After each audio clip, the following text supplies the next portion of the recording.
I came into work today feeling a little bit flat. As a business owner, you kind of go through peaks and troughs of really high highs or really low lows, and you've just got to try and somehow play the game like a big board of Monopoly, just with real money and real people's lives, but continuously play on in hopes that one day you'll find some sort of win. As I've gone on in my business journey, those wins have been achieving a big client that we've always wanted to work with, or a massive installation job that we're incredibly proud to be part of.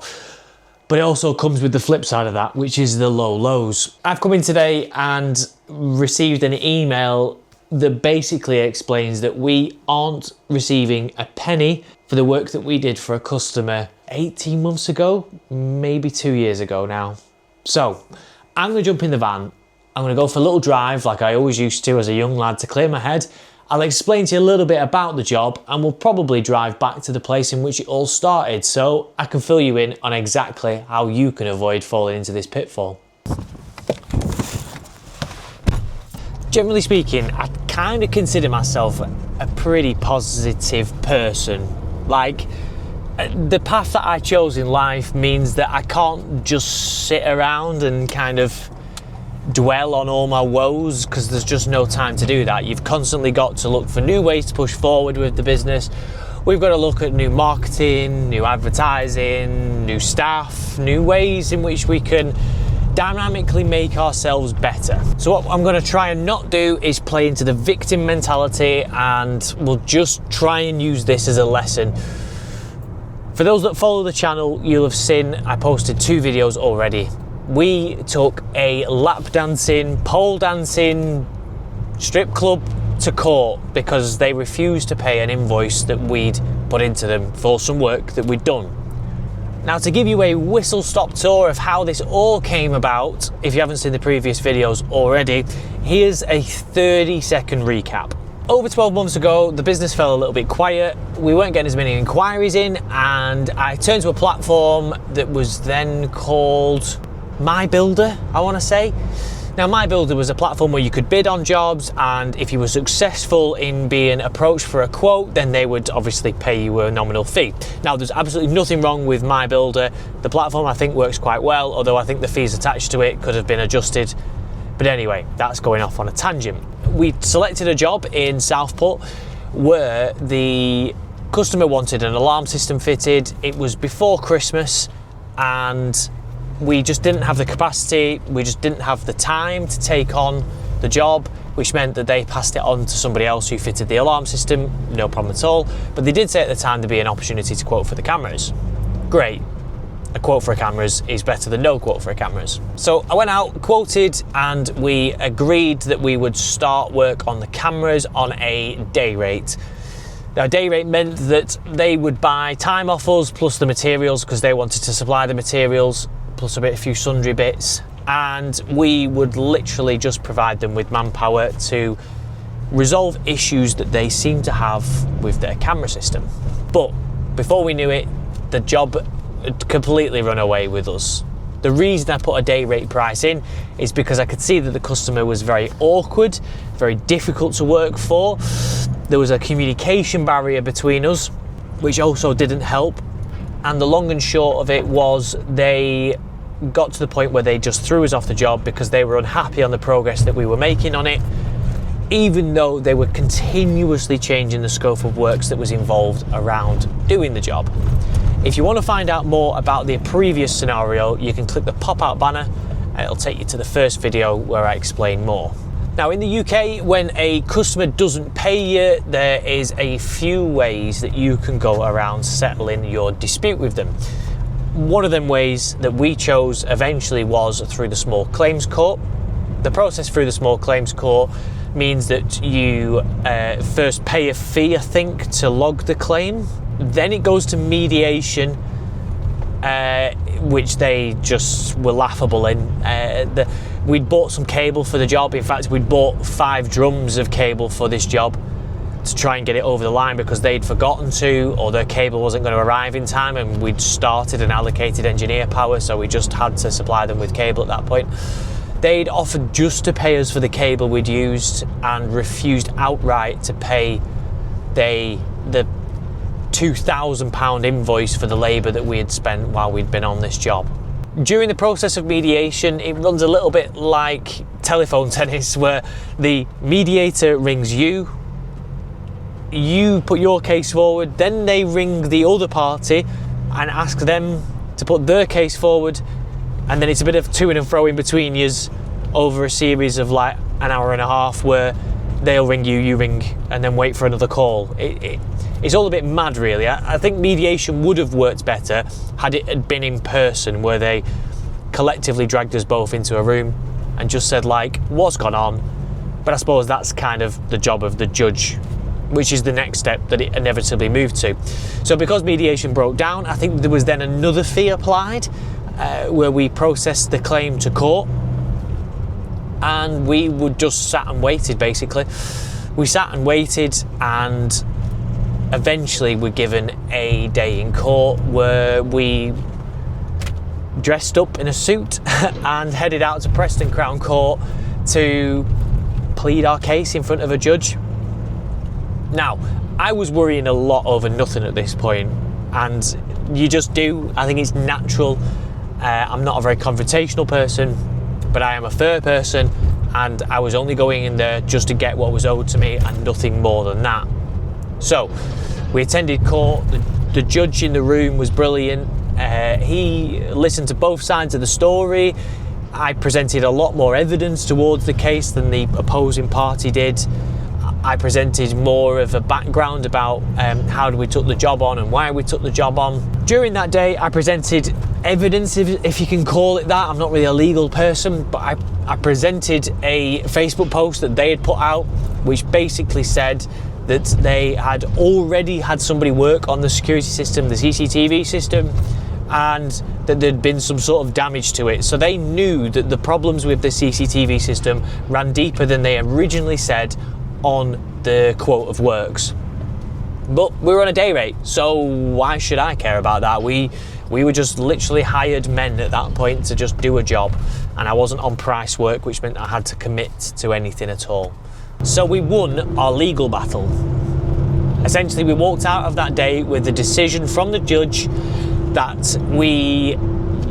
the money was due to us, plus our legal costs, plus the court fees, plus everything else on top that had accumulated to us pursuing them for the final settlement, which is great. It was a really good feeling. I remember walking out of that courtroom, and I'm reliving it in my head now, where just the elation and the relief, and just to feel like I didn't sleep the night before. I'm just a human.